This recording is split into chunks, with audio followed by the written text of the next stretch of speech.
Nobel laureate Toni Morrison tells a story of a young boy who comes to an elder woman with a bird in his hands. And he says to the woman, "Can you tell me whether the bird in my hands is alive or dead?" And the woman realizes that the boy is playing a trick on her, because if she says the bird is dead, he will open his hands and release the bird. And if she says that the bird is alive, he will close his hands and crush the bird, and either way, she's wrong. So she thinks to herself for a minute, and she says to the young boy, "I don't know whether the bird in your hands is alive or dead. All I know is that the life of the bird is in your hands." That's our situation today. The ecological crisis is a spiritual crisis. Climate is a symptom, just like biodiversity loss is a symptom.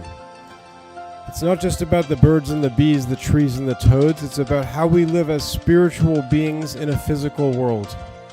As Genesis chapter 2, verse 15 says, "Vayanichehu began Eden le'ovdah u'leshomrah," and God placed the human being in the Garden of Eden to serve it and to conserve it.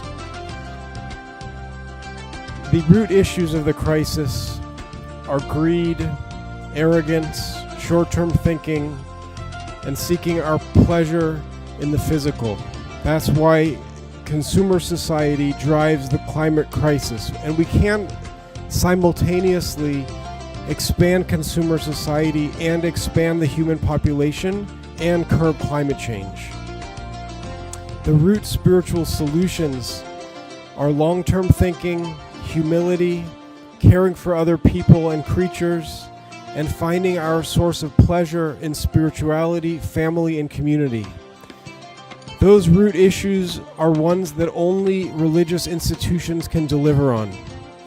And so the work ahead of us is not just about decarbonization and switching to renewable energy and electric vehicles, etc.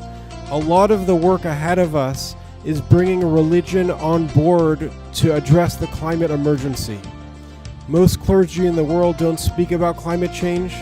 That's why of the 45,000 people here, there's only a small number of clergy. And so it's key that religious institutions get on board because they have huge land holdings, huge media outlets, huge educational systems. And in order for the next generation to inherit a livable, thriving, and spiritually aware planet, we need all people on board, including the 85% of people who affiliate with a religion. Thank you. Thank you, Rabbi Yonatan.